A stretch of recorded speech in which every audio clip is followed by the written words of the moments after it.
साधारण अर्ध्या तासांनी कंकाल बाबा काही मंत्र पुटपुटत घाईघाईनं आत आले आणि निंबाळकर मंडळी उठून उभी राहिली होती. तशी मी सुद्धा उठले. तेव्हाच भानुमतीबाई ओरडल्या, "ए काळ भैरवी, इकडे ये आणि हे ताट धर." मी पुढे होऊन ताट उचललं होतं. कंकाल बाबांनी येताना आपल्याबरोबर कसली गोल पानं आणि दुर्वासारखं पण लांब लचक गवत आणलेलं होतं. ते आल्या आल्या म्हणाले, "चला आपण अगोदर पूजा आटोपण घेऊ." आणि मला वाटलं की आता इथेच पूजा करून जायचं, पण नाही. इथे सगळं काही आगळं वेगळंच होतं. कंकाल बाबांनी पूजा करायची म्हटल्यावर मी हातातलं ताट घट्ट धरून पूजेला अगदी सज्ज झाले होते आणि आपण इथून एकदा कधी बाहेर पडतो असं मला झालेलं होतं. नंतर कंकाल बाबा त्या शिवलिंगासमोर डोळे बंद करून बसले. त्यांनी ती आणलेली पानं आणि गवत त्या शिवलिंगावर ठेवलं आणि हात जोडून ते काही वेगळेच मंत्र पुटपुटायला लागले होते. मी कान देऊन ऐकलं, पण ही प्रार्थना बाबांनी कधीच म्हटलेली नव्हती. नंतर ते पुटपुटणं थांबवून त्यांनी ती शंकराची पिंड 3 वेळा गोल फिरवली. आश्चर्य म्हणजे ते एवढं जड शिवलिंग चटकन गोल गोल फिरत होतं आणि मी खरोखर भयंकर घाबरले. आम्ही उभे होतो ती जागा सोडून त्या शिवलिंगाच्या पुढील भाग संपूर्ण दुभागला गेला होता. त्या दोन्ही भागात 32 योगिनी विभागल्या होत्या. मला तर हे सगळं बघून धक्का बसला आणि तसं माझं हे वय सुद्धा नव्हतं की सगळं आश्चर्य बघून पचवावं. या दुभंगलेल्या मंदिरामध्ये आता एक रुंद रस्ता दिसत होता. आम्ही कंकाल बाबांच्या पाठीमागनं त्या रस्त्यावरनं जायला लागलो. इथे त्या रस्त्याच्या दोन्ही बाजूला कसल्या कसल्या प्राण्यांचे डोकं असलेल्या योगिनीच्या मूर्ती ओळीनं मांडून ठेवलेल्या होत्या. तिथल्या काही मूर्ती खाली पडून फुटल्या होत्या. मी नीट पाहिलं, त्या सगळ्या मूर्ती कोणाचा बळी घेताना दाखवलेल्या होत्या.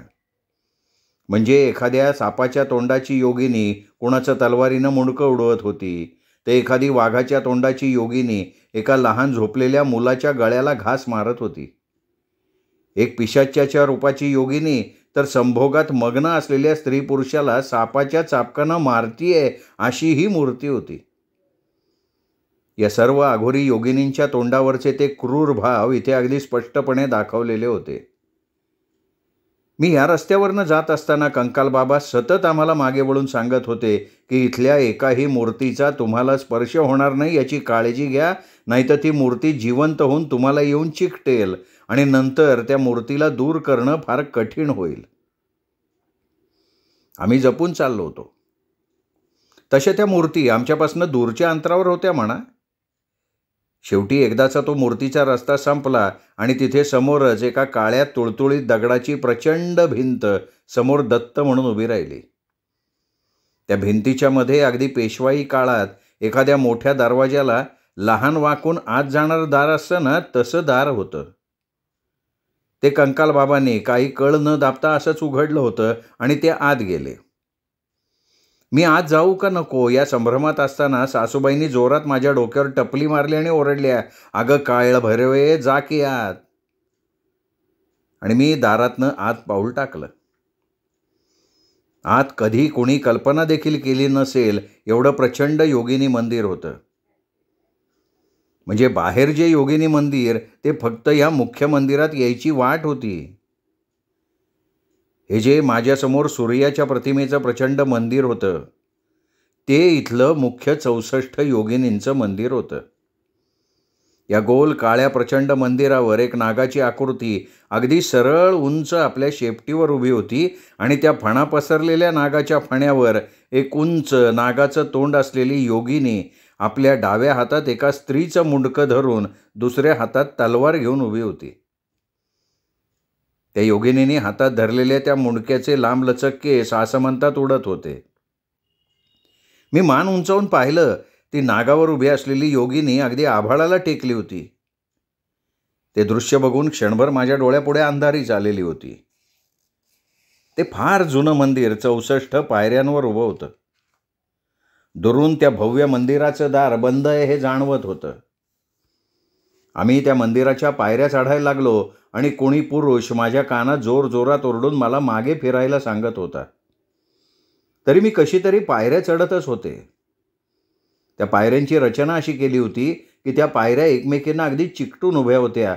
त्यामुळे या एवढ्या 64 पायऱ्या चढताना सासूबाईंशिवाय आम्हा कोणाला कसला त्रास जाणवला नव्हता.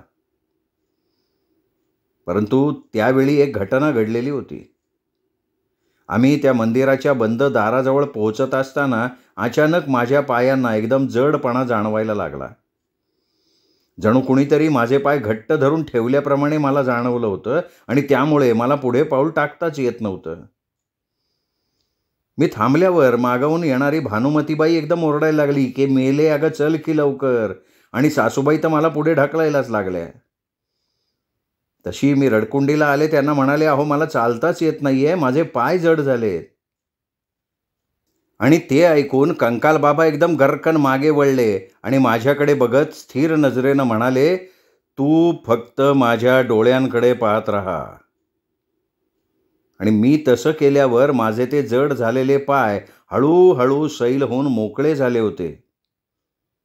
नंतर ते म्हणाले, तू पुढे चल. आणि मी पुढे होऊन त्या मंदिराच्या पायऱ्या चढायला लागले होते. मी त्या मंदिराच्या दाराजवळ पोहोचले आणि मी अक्षरशः थरथरले. माझ्या स्वप्नातलं दार माझ्या समोर उभं होतं. मी त्या दाराकडे पाहिलं. ते कुठल्या तरी लाल धातूचं भव्य दार होतं.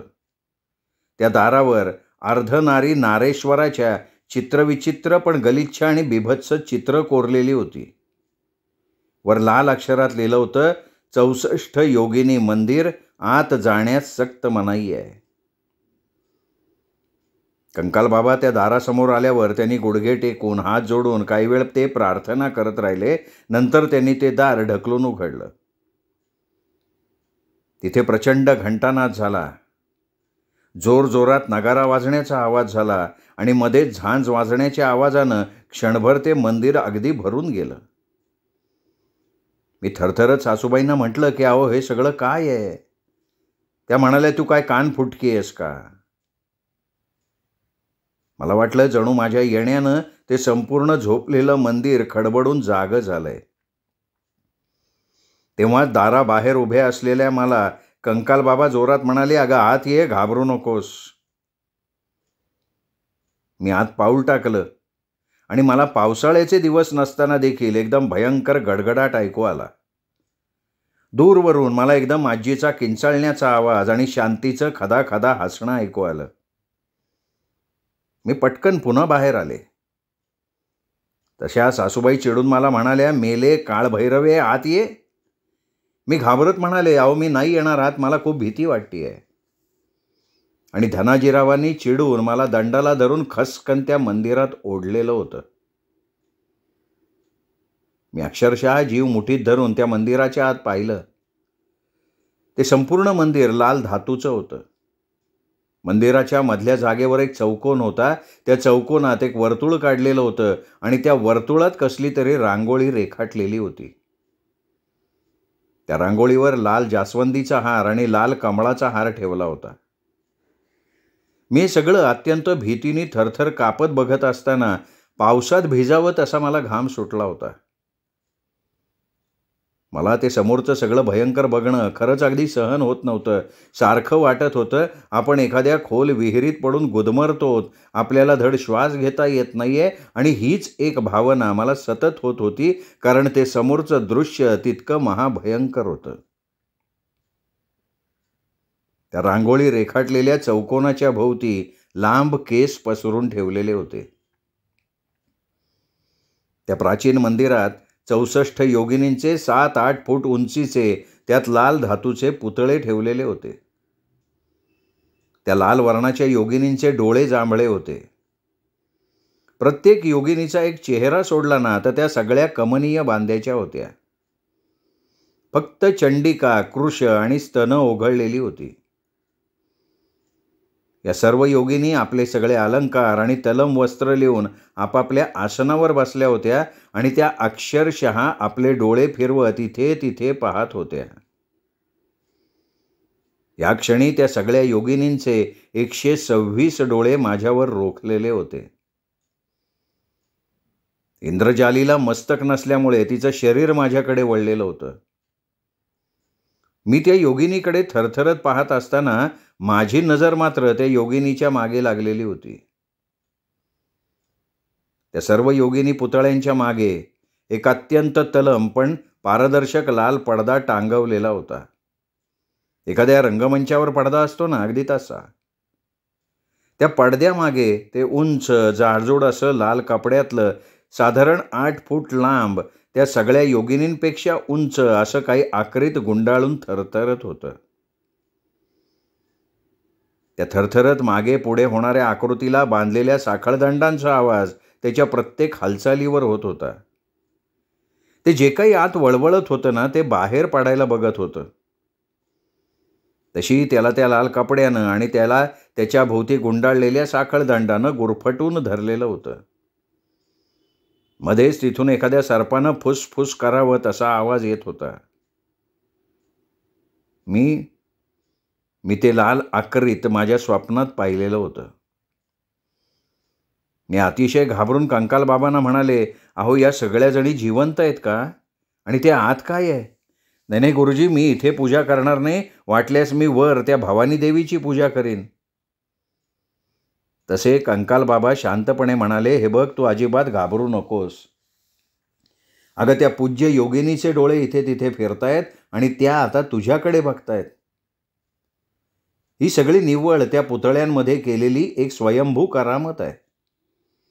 तू एखाद्या बाहुलीचे डोळे हलताना बघितलेस ना, तशीच या पुतळ्यांमध्ये डोळे हलवण्याची करामत केली आहे. आणि ते जे आत हलतंय ना, ती या सगळ्या 64 योगिनींची एकत्रित शक्ती म्हणजे काली शक्ती आहे. अर्थात ती काली शक्ती तुला काही इजा करणार नाही, कारण त्या शक्तीला बघ, मी साखळदंडात बांधून ठेवलंय.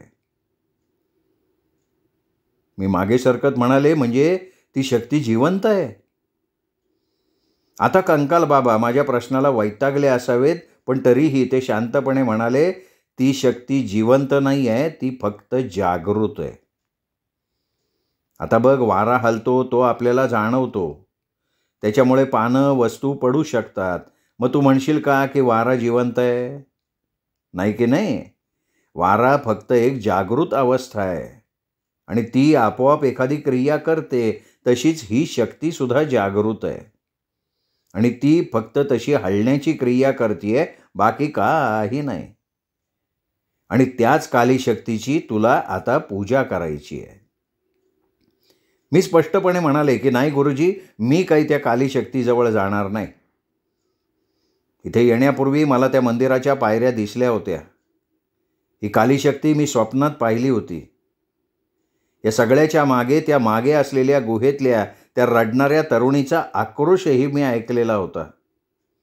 ही तुमची काली शक्ती तलवार घेऊन माझ्या मागे आलेली मी पाहिली आहे. मी इथे अजिबात पूजा करणार नाही, कारण इथे सगळं अशुभ आहे. माझं हे सगळं बोलणं निंबाळकर मंडळी आणि कंकाल बाबासुद्धा आ करून ऐकत राहिले होते.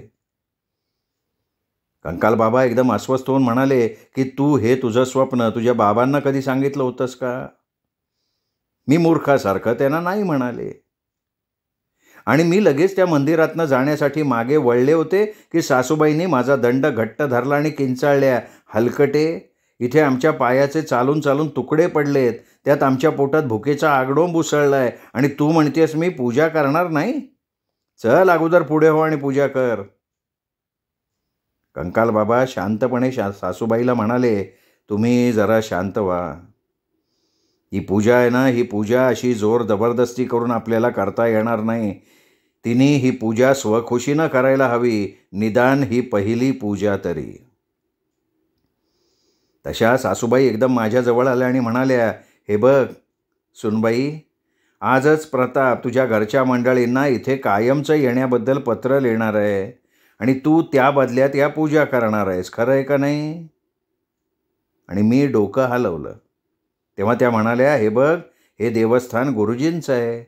या 6 पूजा त्यांच्या आहेत. त्या आम्ही निंबाळकरांनी इथे येऊन गुरुजींच्या बरोबर करायच्या आहेत. एकदा का त्या पूजा आटोपल्या की नंतर आपण कधीही इथे यायचं नाही. मग करणार ना तू ही पूजा? मी त्या मध्ये वळवळणाऱ्या आकृत्याकडे बघितलं आणि म्हणाली की मला तिथे जायला भीती वाटते हो. तसे कंकाल बाबा पुढे येत म्हणाले, "हे बघ, मी तुझ्याजवळ असीन, तू फक्त मी सांगेन तशीच पूजा करायची."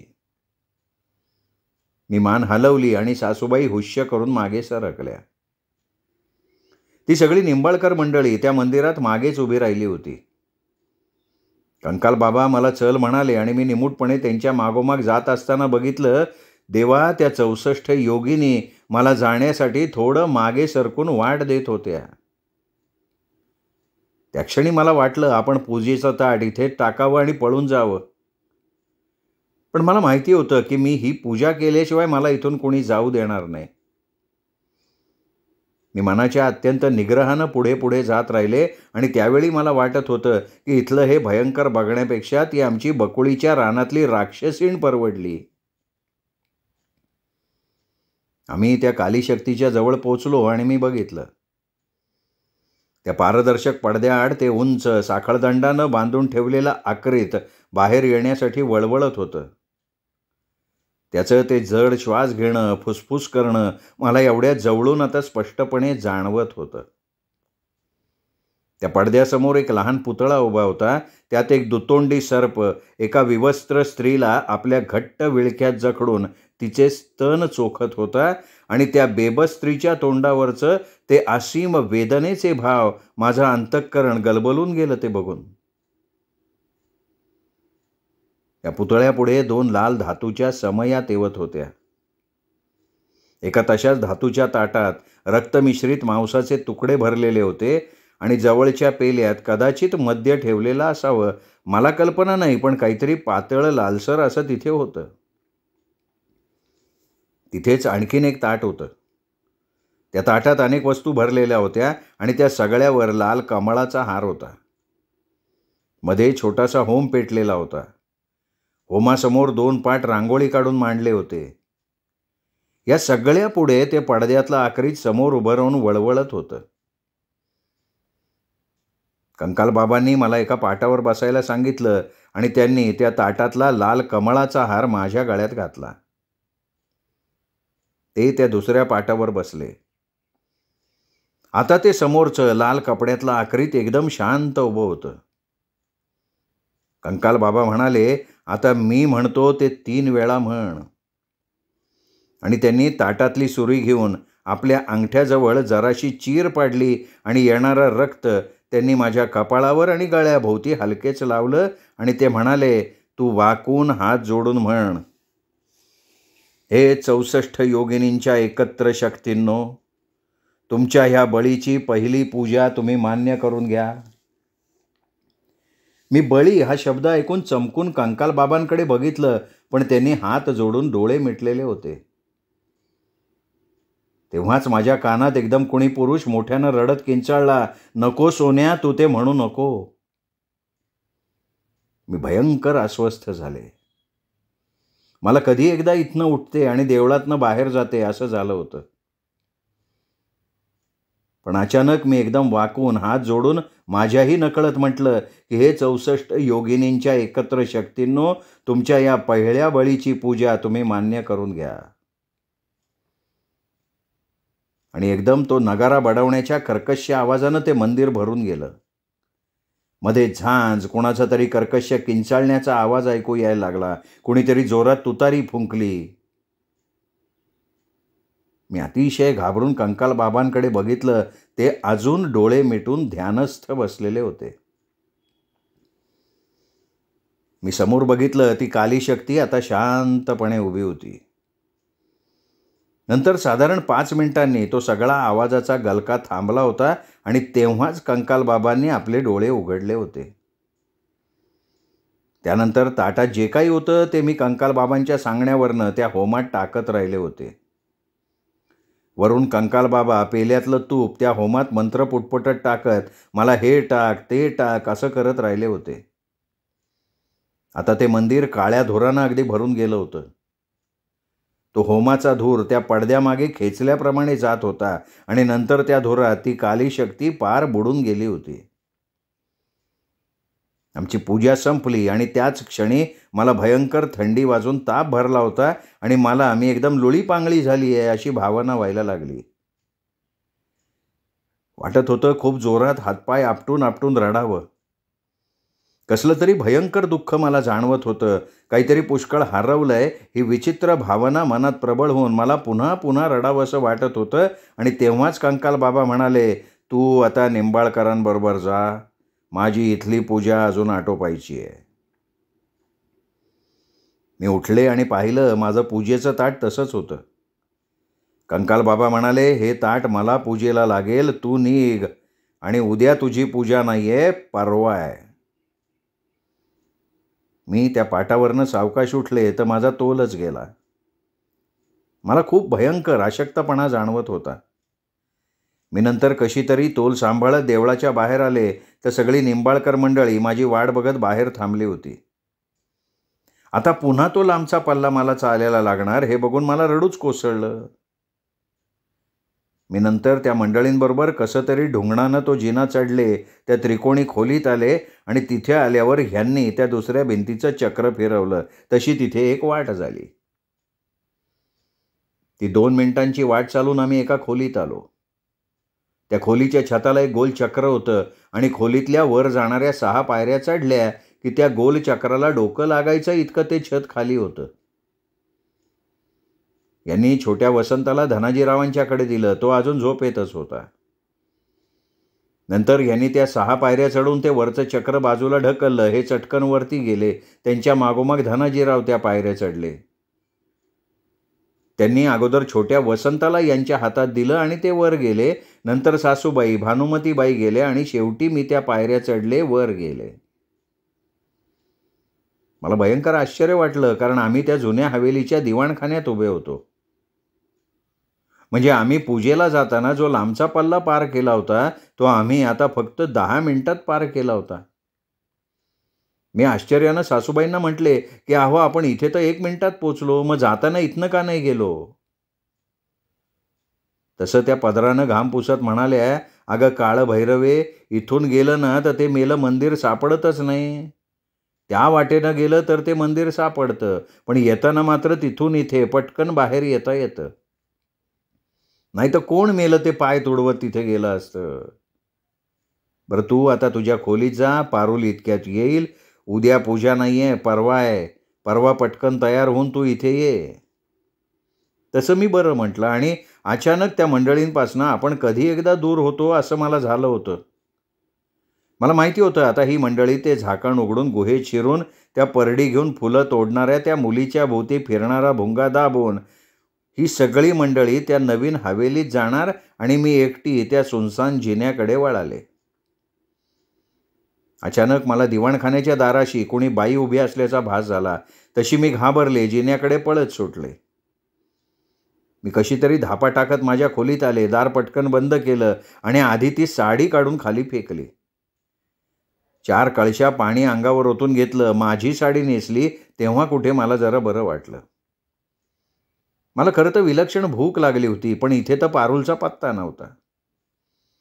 ती काळी साडी, बाकीचे कपडे तिथेच खाली पडले होते, पण ते उचलून ठेवण्यासाठी त्या कपड्यांना पुन्हा स्पर्श करावा असं मला वाटत नव्हतं. मी पारुलची वाट बघत पलंगावर जाऊन पडले आणि त्यावेळी मला प्रचंड अशक्तपणा जाणवत होता. मी पडल्या पडल्या त्या पूजेचा विचार करत होते. तसं बघता मी एक ब्राह्मण कन्या होते, त्यामुळे प्रत्येक पूजेचा अर्थ मला नीट कळत होता. आता मी जी कालीच्या एकत्रित शक्तीची पूजा करून आले ती पूजा ठीक नाहीये हे मला जाणवलं होतं.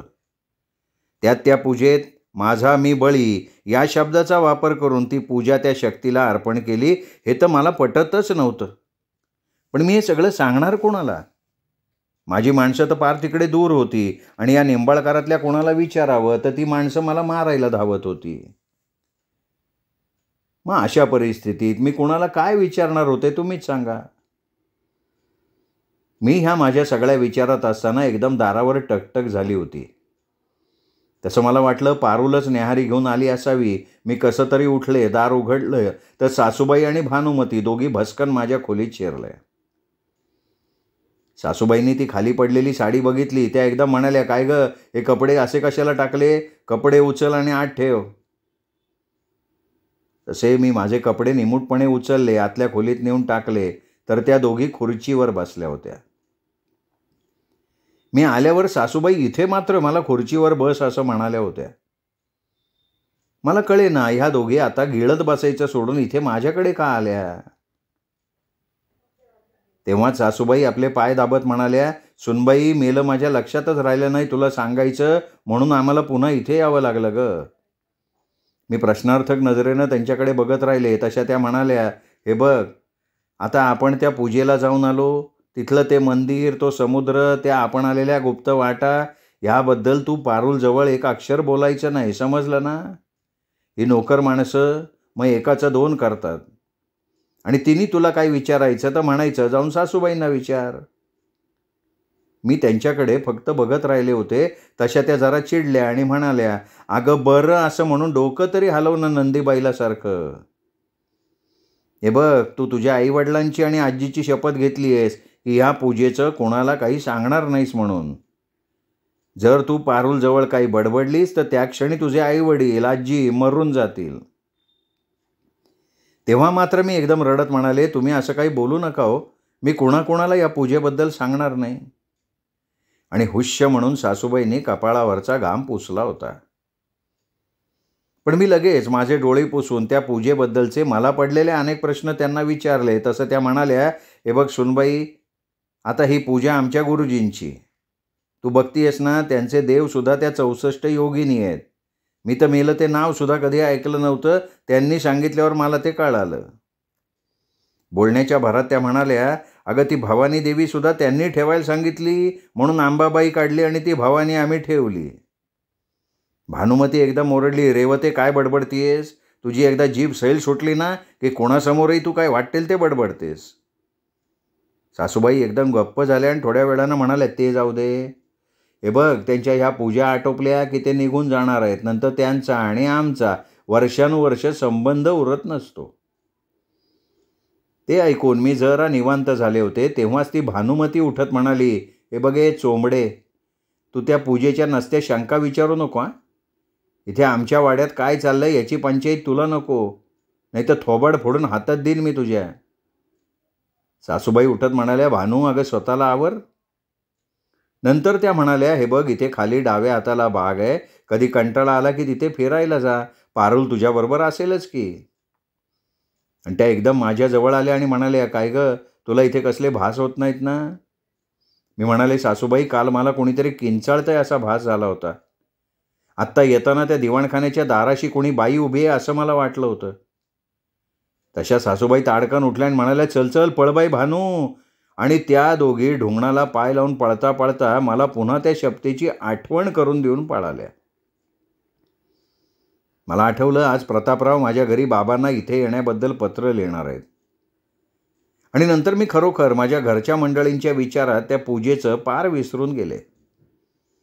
मला त्यावेळी वाटलं, जेव्हा बाबांना प्रतापरावांचं पत्र मिळेल त्यावेळी आमच्या घरात कोण किती आनंदी होईल. मला माहिती होतं, माझ्या माणसांना त्या सुंदर हवेलीचं आकर्षण नव्हतं, तर माझ्याबरोबर इथे राहायला मिळणार म्हणून त्यांना आनंद होणार होता. मला एकदम आजीची आठवण आली. हल्ली तिचे हात खूप थरथरतात. माझ्या केसांना तेल लावताना मला जाणवायचं ते. मी त्यावेळी म्हणायचे की, "आजी, मी माझ्या केसांना माझं मी तेल लावते." पण ती मायेनं म्हणायची, "सोन्या, अगं काही माझे हात दुखत नाहीत हो. म्हातारपण आहे ना, त्यामुळे जरा थरथरतात. माझी काळजी करू नको, बस इथे माझ्यासमोर." आणि नंतर ती आपल्या थरथरत्या हाताने माझ्या केसांना तेल लावायची. आजीच्या त्या आठवणीनं मी ओक्साबोक्शी रडायला लागले. रडता रडता म्हणत होते, "आजी, लवकर ये, तुझी सोन्या खूप एकटी आहे गं." मी रडत असताना पारुल मोठं पराती एवढं न्याहारीचं ताट घेऊन आली. माझ्या अवताराला बघता घाबरून ताट टेबलावर ठेवत माझ्या जवळ आली आणि म्हणाली, "सोन्या, अगं काय झालं? तू का रडतीयेस? तू अशी का दिसतीयेस?" तिने माझ्या गळ्याला हात लावला आणि म्हणाली, "अगं बाई सोने, तुला बरा ताप आलाय की गं?" आणि मला पुन्हा ती पूजा आठवली. मला माहिती होतं, माझ्या गळ्याला आणि कपाळाला लावलेलं ते कंकाल बाबांचं रक्त माझ्या घामानं पुसलं गेलं असणार. मी पारुलला म्हणाले, अगं मी डोक्यावरनं आंघोळ करून पूजेला बसले ना, त्यामुळे ओल्या केसांनी मला थंडी बाधली. मी ठीक आहे, पण मला आधी काहीतरी खाऊन घेऊ दे, मला मरणाची भूक लागली आहे. मी खुर्चीवर बसून ते ताट पुढे ओढलं आणि बकासुरासारखं ताटात काय आहे हे न बघता वेड्यासारखी मी त्या जेवणाचे बकाणे भरायला लागले. पारुल माझ्याकडे आश्चर्याने बघतीये याचं सुद्धा मला भान उरलं नव्हतं. मला फक्त त्यावेळी विलक्षण भूक जाणवत होती. फक्त भूक आणि भूकच. मी अर्धा अधिक न्याहारीचं ताट संपवलं तेव्हा मला बरं वाटलं. मला पाणी देत पारुल म्हणाली, मला सांग सोने, तू का रडत होतीस? मी तिला खिन्नपणे म्हणाले, पारुल, आधी ती पूजेची साडी आहे ना ती काढून कपाटात ठेव, नंतर हे न्याहारीचं ताट घेऊन जा आणि येताना मला चांगला पेलाभर चहा आण. मला चहाची खूप तल्लफ आली आहे आणि नंतर आपण बोलू. तसं बरं म्हणून पारुल माझी साडी ठेवून माझं ताट घेऊन गेली. ती गेल्यावर मी विचार केला की पारुलला त्या पूजेबद्दल सांगावं का, आणि एकदम मला ती शपथ आठवली. मी पारुलला पूजेबद्दल काहीही न सांगण्याचा निर्णय घेतला. अगदी थोड्याच वेळात पारुल दुधाळ गरम गरम वेलची घातलेला चांगला पेलाभर चहा घेऊन आली आणि माझ्या हातात तो पेला देत म्हणाली, सोने, गरम आहे, तवर पिऊन घे. मी चहाचा एक घोट घेतला आणि तिला म्हणाले, पारुल, तुला माहिती आहे, आमच्या घरी मुलांना सकाळी चहा देत नाहीत, तर मला, मंजीला, आमच्या येशाला नेहमी आजीनं केलेल्या गुलकंदाचा एक चमचा आणि दूध प्यायला देतात. पण की नाही पारुल, कधी खूप पावसाळ्यात माझ्या आईची कंबर दुखायला लागली की ती मला इथे गळतंय सोने, तिथे गळतंय सोने, पातेली धारेकडे लाव असं म्हणून उठवायची. त्यावेळी कधी का पारुल माझी आजीसुद्धा उठायची बरं का. आणि आमच्या घरी असं रात्री बेरात्री कोणी उठलं ना की चहाची पातेली चुलीवर चढायची आणि त्यावेळी मात्र मला कपभर चहा मिळायचा. तुला सांगते पारुल, आजीच्या कुशीत त्या चुलीच्या उभेत त्या थंड पावसाळी मध्यरात्री त्या चहाची जी अवीट गोडी मला जाणवायची ना, ती या चहाला नाही हा. आणि मी तो चहाचा पेला खाली ठेवून धो धो रडायलाच लागले.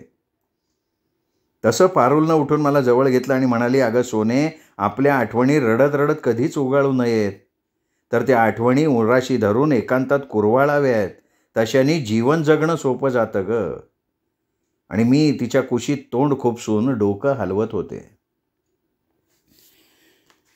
श्रोते हो, तुम्ही ऐकत होतात आयडा बॅरेटो लिखित सोनसळी या कादंबरीचा आजचा भाग. हा भाग इथेच संपला. पुढचा भाग ऐकण्यासाठी उद्या भेटूयात दीपक रेगे कथाकथन चॅनलवर. तोपर्यंत नमस्कार श्रोते हो.